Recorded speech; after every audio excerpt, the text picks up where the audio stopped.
Hey, what's up guys? Welcome back to the channel. We're checking out my odometer right now. As you can see, I'm on the cusp of 180,000 miles. It's quite a bit for a car. Yeah, I have my check engine light on, TPM light on, but it's going to turn any moment now. Let's wait for it. There it is. It just turned. Did you see that? Alright, let me show you again in slow motion.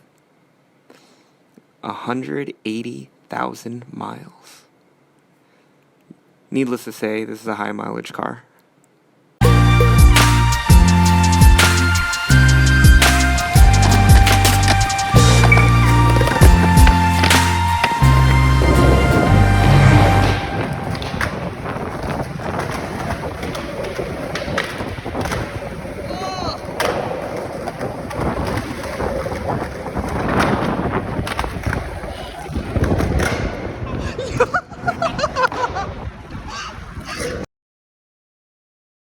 Hey everyone, we're going to take a look at what came in the mail this morning. Just a couple new little upgrades for the E60. I tried to rip it open earlier, but this package is a little bit stronger. This is something that I'm excited about. I got a brand new oil valve. And this is actually a washer fluid sensor. It can also be used for the coolant sensor, but I'm gonna try to install these parts today and I'm gonna show you exactly what they're for. So this is a new part that we're gonna be replacing. I have a feeling it's just kind of like jammed in there. I'm gonna unplug it, I'm gonna plug this one in, and I'm gonna try to pull the old one out. I have a feeling the coolant is gonna pour all over me, but it's okay, it's not a big deal. I mostly fill it up with water. We can replace that, it's cheap anyway, but this is the new part. Alright guys, so what I'm going to have to do is I'm going to have to jack up this part of the car under this wheel. I want to get it lifted just enough so that I can take off this wheel. And then once I get the wheel off, I'm going to get behind that cover towards the front, like along this area. I think there's like 3 or 4 bolts. And then once I unscrew those, I'm going to be able to peel it back a little bit. It'll expose the washer fluid tank, and I'll be able to access the sensor that senses the washer fluid level. And then I'm going to take a look at that sensor, I'm going to replace it, and then we're going to check if the warning went away.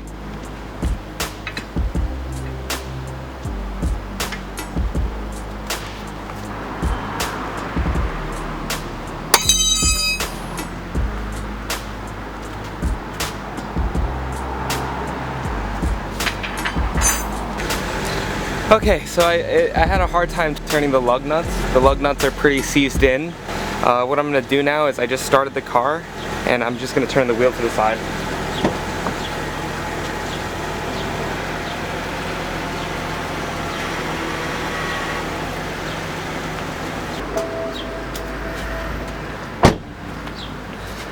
Okay, that seems to work. I seem to have just enough room to access those bolts I was talking about.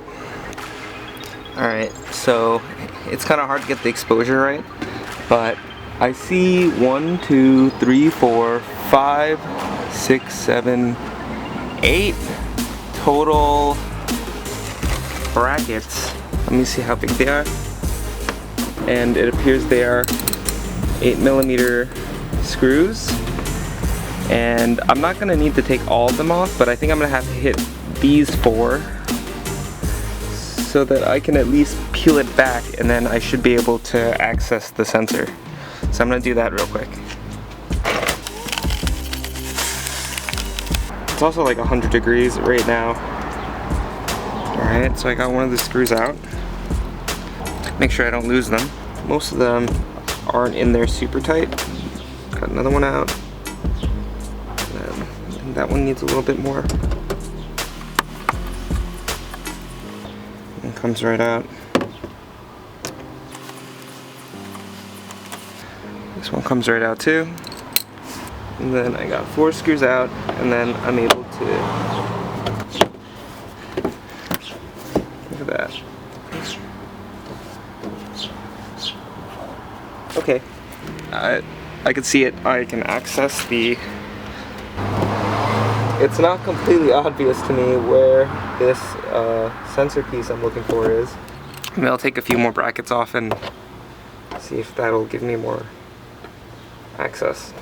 Alright, this one isn't the smoothest DIY ever. I'm actually hiding in the shade right now because it's like 100 degrees. See out there, I was working on my car. I got the screws off, okay? So there's this plate, there are a bunch of screws. I tried my best to get the exposure right so you guys can kind of see. I also am going to throw up a couple pictures and show you where the bolts are. Once you get behind there, you'll see a bunch of bolts, and I think what you got to do is just unscrew as many as you can to access where you need to get to, which is directly behind the front bumper. So I ended up unscrewing I think like 5 or 6 of them, and then it was able to flex enough that I can touch the sensor. I knew it was the right sensor because I was able to unplug it and then plug the new part that I got in, and it fits. So I think that's where the sensor goes. It's like it goes into the washer fluid tank. Now the only problem is I don't know how the original part that I'm trying to replace, I don't know how to get it out of there, and it's full of fluid, so I don't want it to necessarily pour everywhere. But I think I'm gonna go inside. My battery's kind of dying too, so I'm gonna charge that on my camera, and then I'm gonna do some research on exactly how I can get it out, because it's in a weird angle. I didn't take my tire off, so I can't really see if there's like a clip behind it. Maybe there's some pictures I could look at online to kind of have like a visual map of what I need to like unhinge in order to access that area. Alright, so I'll keep you posted. Alright, I'm back out here. I watched a video on YouTube. So I'm gonna shoot this on my phone because it seems to get better exposure. Basically, there are, here's 1, 2, 3, 4, 5, 6, 7, 8.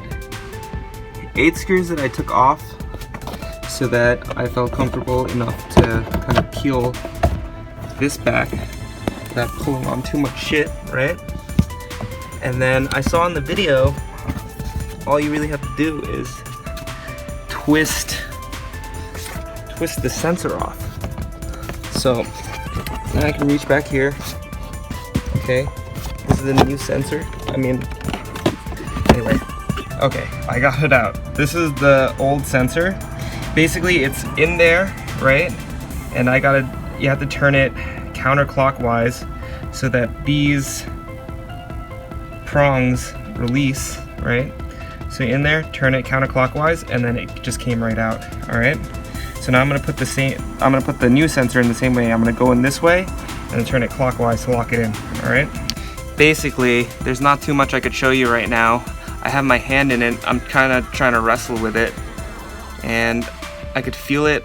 I stuck it in, like I said, and then I'm turning it. The hardest part is kind of getting it in the hole, and I can feel it now. It's in there, and I'm just gonna turn it counterclockwise, and I heard a snap. All right, I think it's in there. Let me see if I got a visual on it for you. That's a visual on what I'm talking about. I got the new piece in. Basically, I stuck it in. It was facing inward toward the car, and that's how I got it in. And then I turned it counter towards me. Now it's facing this way. And this is the critical part. Not even that critical.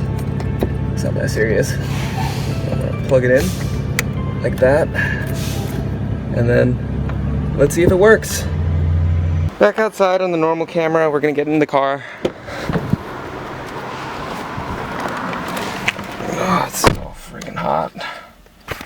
Alright, I'm gonna start it up. I'm gonna see if that warning light still appears. Alright, I'm gonna keep the wheel there because everything's still. And what do we got? Yeah, fuel reserve because I have less than a quarter tank. I'm gonna keep this going. And then let's take a look at the iDrive. Alright, the thing I was getting before, it was constantly warning me that the washer fluid was low. And I suspected it was the sensor. So I'm gonna info source, service info, and then let's check control messages. Ah, look at that. I got rid of it. I just need a little gas, and I literally have no warnings of any sort in my check control messages. So mission accomplished. I'm gonna get back down there. I'm gonna put all those screws back where they were supposed to be. I was correct. The level sensor must be either dirty or just old. It was a $15 fix. It was cheap enough, so I just got the part and replaced it. Hopefully we don't get that problem again. It's a minor problem, you know, but it was just annoying, you know. I would always get the washer fluid signal on there, and you know, I think now when I get a little bit more fuel in the tank, that little triangle on the corner should finally go away. I'm 95% there, and I'm working on that last 5%, and yeah, if I can like fix something little for 15 bucks, I'll do it.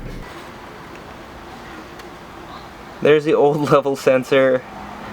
Goodbye. I'm gonna put the car back together, and we should be good.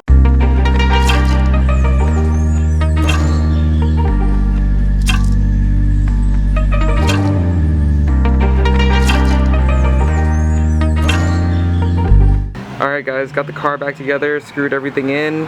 It's back to the way it was. I got a new washer fluid sensor installed. Thanks for joining me today on the video. If you enjoyed this one, please remember to like, leave a comment, subscribe, and hit the bell so you know when the next one comes out. Thanks guys. Alright, so I'm gassing up right now, and I'm gonna see if I'm gonna end up eliminating my final fault code. Let me see. Check control messages. I only have the range issue left. And cool, look at that. Oh, look at that. The triangle disappeared on the top right corner. That's new. Cool, I can't believe that. I don't think that's ever happened before. Look at that. Even tells me all systems okay. Nice.